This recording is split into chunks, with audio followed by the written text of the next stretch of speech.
Live NFL trivia every Wednesday night on Twitch at 9 p.m. Eastern. Come show off your football knowledge for a chance to win cash prizes. Check the link in the description to find out more. And now, on with our feature presentation. November 17th, 1968.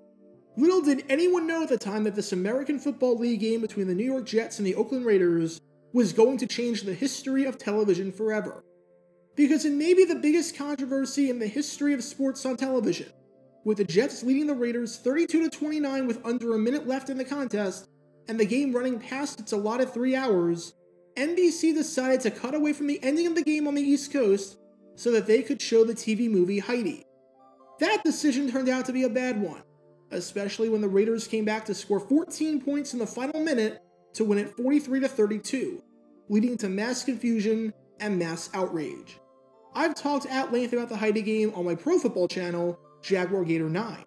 So if you want to learn more about that, and some of the other notable instances of a network cutting away from a game too early, click the card in the upper right corner.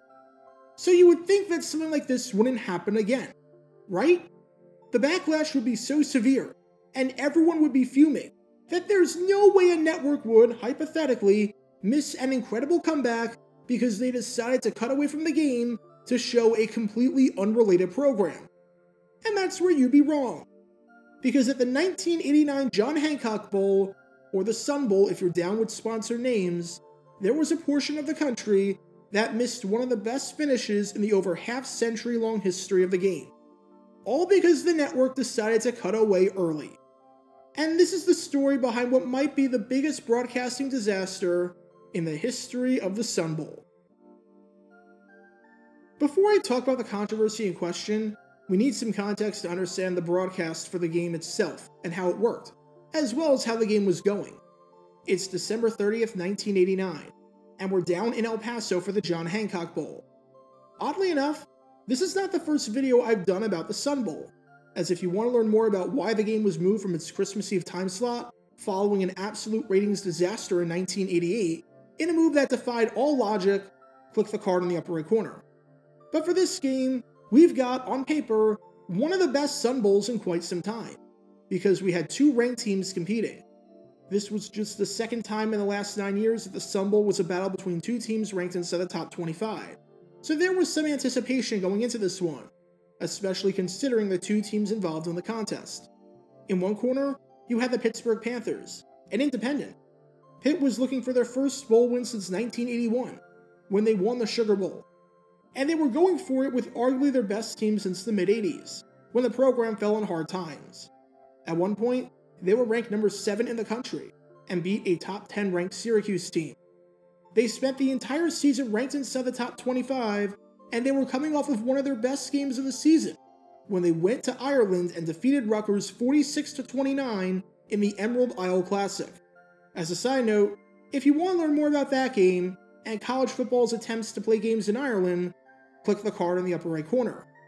And in the other corner, you had the Texas A&M Aggies out of the Southwest Conference, led by a stout defense that allowed just 16 points per game, which ranked 13th out of 106 teams of the Division 1A level, and a great offense led by running back Darren Lewis, who finished second in the Southwest Conference with 11 rushing touchdowns.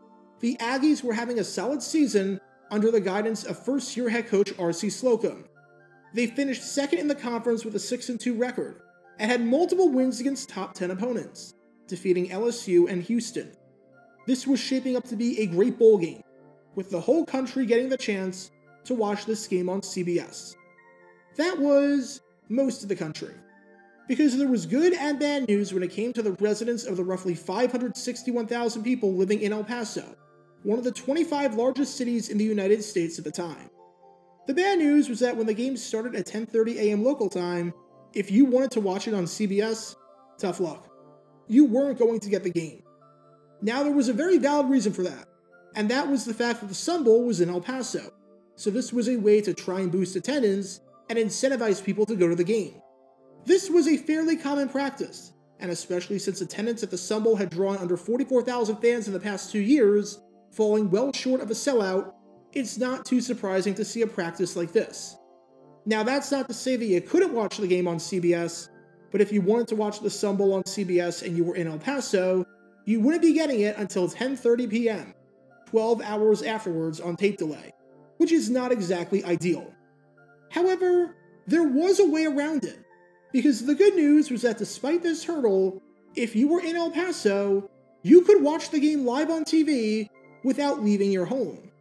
Because El Paso is right next to the border between Mexico and the United States, and only 7 miles away from El Paso was Ciudad Juarez.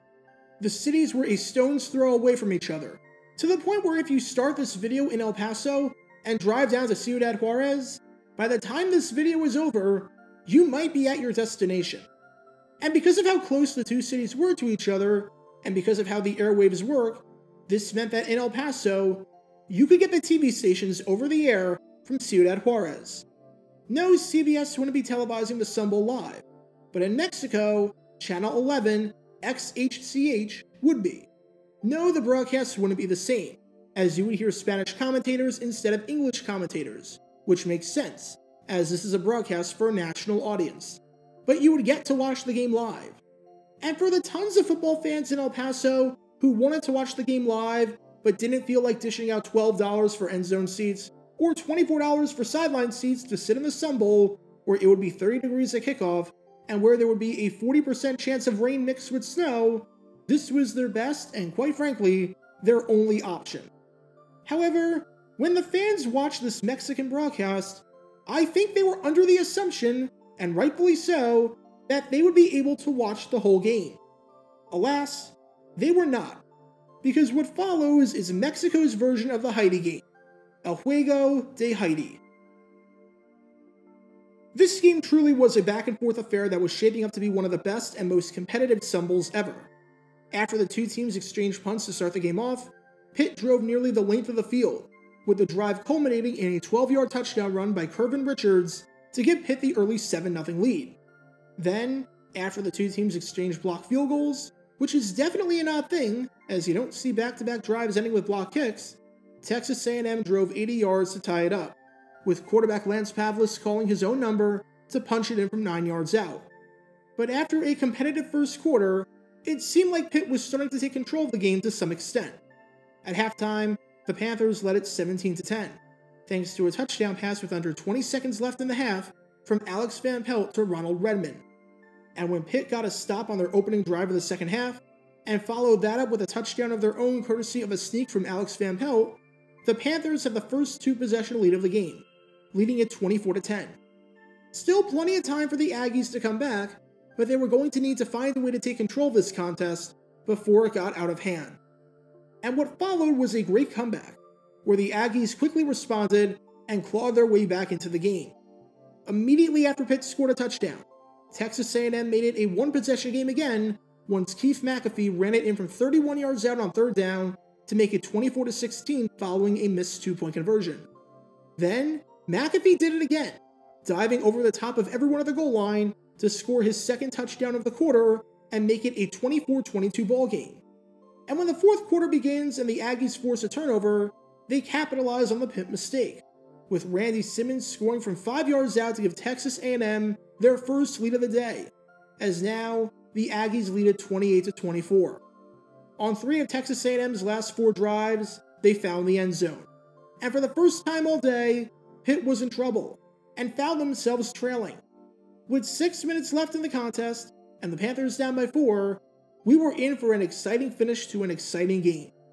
And the whole college football-loving country was watching to figure out what would happen, including the fans in El Paso who were staying at home and watching this all unfold on Mexican television. And with 6 minutes left, and with Pitt having the ball looking to mount a comeback in the game that they were ahead practically the whole time, this happened.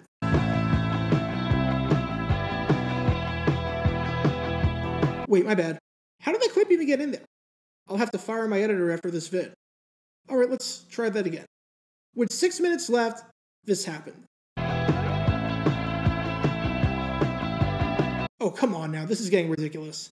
Why are we only seeing auto racing clips? Where's the football? What is up with the... Wait, hang on. I'm being told something by my producer. No way. Seriously? Okay. So, there's a reason that you're seeing auto racing clips instead of the ending to the John Hancock Bowl. And that's because this is literally what El Paso was watching once we hit 2 o'clock.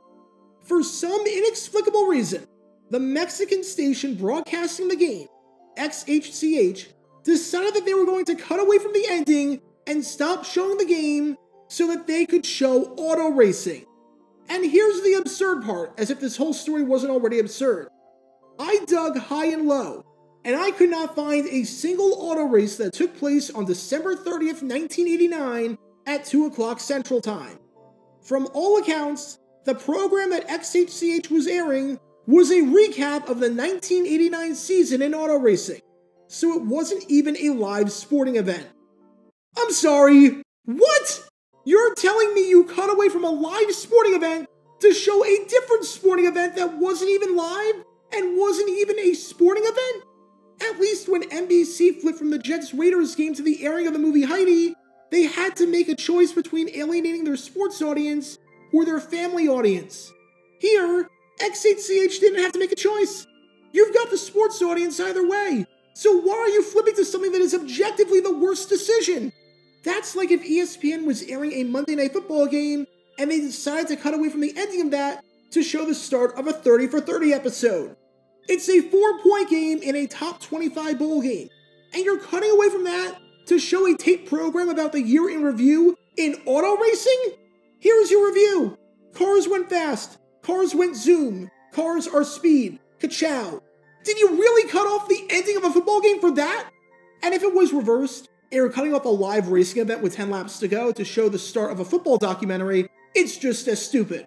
Just before anyone accuses me of hating on car racing. You can imagine how frustrated the fans watching this game were, and I could not find one quote from the station justifying their decision or why they did it.